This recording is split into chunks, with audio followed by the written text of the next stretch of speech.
हे काय आहे? हे ज्वारी नाही आहे, तर हे मोत्यासारखे दिसणारे दाणे कशाचे आहेत ते आपण बघूया. चला तर मग रेसिपीला लगेच सुरुवात करूया. गावाकडची एक मस्त अशी रेसिपी आहे.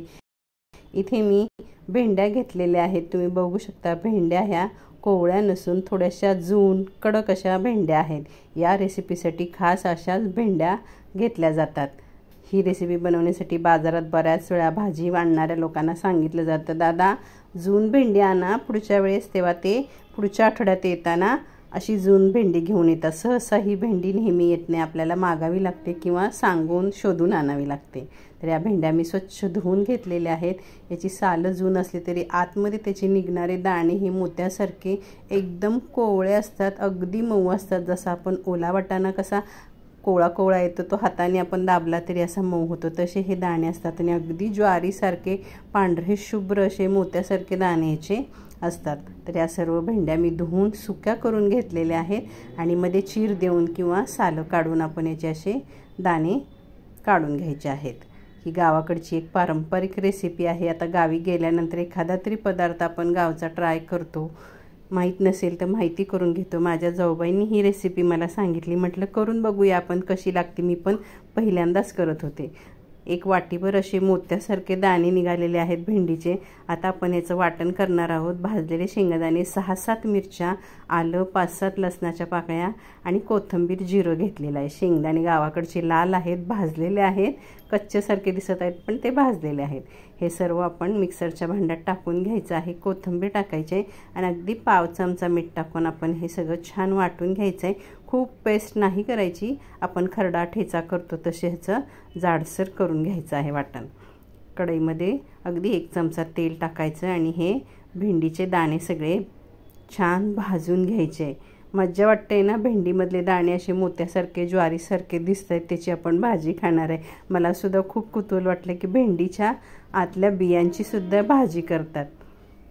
तर हे 2-3 मिनिट असं थोडासा रंग बदलेपर्यंत मी भाजून घेतले आहे. त्याच कढईत पुन्हा 2 चमचे तेल टाकलं आहे आणि आपण आता फोडणी करून घ्यायची आहे. यामध्ये मोहरी, जिरं टाकून घेतलं आहे आणि गावच्या आमच्या परसदारामध्ये कढीपत्त्याचं छान मोठं झाड आलेलं आहे.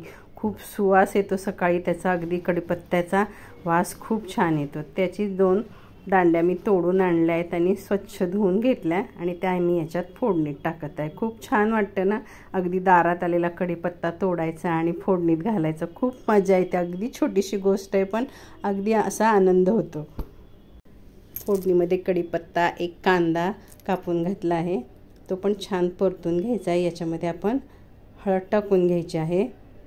हळद टाकून कांदा थोडासा मऊ होईपर्यंतच आपल्याला भाजायचं आहे. खूप लाल काळा असा करायचा नाही आहे.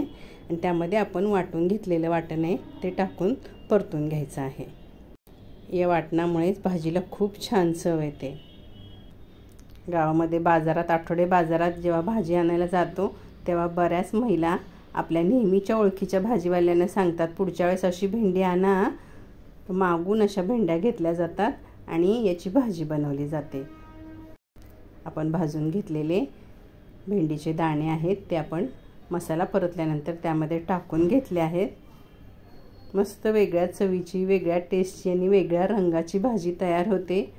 मला सुद्धा ती शिजवून खाईपर्यंत खूप मजा वाटली, अशी कशी लागणार, काय लागणार, पण टेस्टला खूप छान झाली होती. मसाल्यामध्ये सगळे भेंडीचे दाणे आपण परतून घेतल्यानंतर मी चिंचेचे बुटुक भिजत टाकले होते, त्याचं फक्त पाणी टाकायचं आहे. कोळसुद्धा आपल्याला खूप असं काढायचं नाही त्याचा. चिंच स्वच्छ धुवून भिजत टाकली आणि त्याचं पाणी टाकलेलं आहे. चिंच टाकल्यामुळे यामध्ये थोडासा गुळाचा खडासुद्धा मी टाकलेला आहे. चिंच गुळामुळे ह्याला आणखीन मस्त अशी चव येते. गुळ वितळेपर्यंत आपण परतून घ्यायचं आहे आणि यामध्ये मिक्सरच्या भांड्यात मी 2 चमचे पाणी टाकून घेतलं आहे आणि 1 वाटी गरम पाणी टाकून आपण ही भाजी, हे भेंडीचे दाणे उकळवून घ्यायचे आहेत. अगदी मऊ असतात, सॉफ्ट असतात ते. थोडे भाजल्यावर उलट थोडेसे कडक होतात, पण अगदी असायलाच ते कोवळे मऊ असतात. भेंडी जरी जून झाली तरी आतले त्याचे ते दाणे एकदम मऊ असे असतात. त्यामुळे 1 वाटीच पाणी टाकले आणि आपण हे झाकण ठेवून 5 मिनिटं फक्त त्याला उकळून घ्यायचं आहे. तुम्ही बघू शकता दाणे अगदी मऊसूद असे आहेत, असायलाच ते मऊसूद आहेत. त्यातून आपण 5 मिनिट ह्याला शिजवून घेतलेलं आहे. तर चवीपुरतं मीठ टाकायचं आहे. मसाला वाटताना आपण थोडंसं मीठ टाकलेलं आहे आणि वरून मी 1 चमचा धनेपूड आणि जिरेपूड टाकले आहे. असेल तर टाका, नाहीतर याची गरज नाही. हिरवी मिरची जे वाटण केलं आपण त्याच्यानेच या भाजीला खूप छान चव येते. मस्त अशी आपली भेंडीच्या दाण्याची भाजी तयार झालेली आहे. वरून कोथिंबीर टाकलेली आहे. गरम गरम भाजी भाकरीसोबत चपातीसोबत अगदी छान लागते.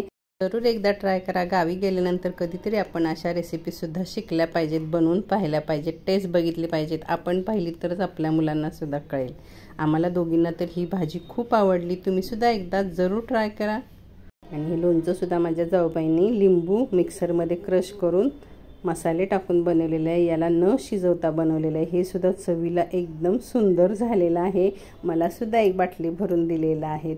कशी वाटली आजची रेसिपी? करून पहा. आवडल्यास लाईक, शेअर, सबस्क्राईब करा. आपल्या मित्रमैत्रिणींसोबत शेअर जरूर करा. धन्यवाद.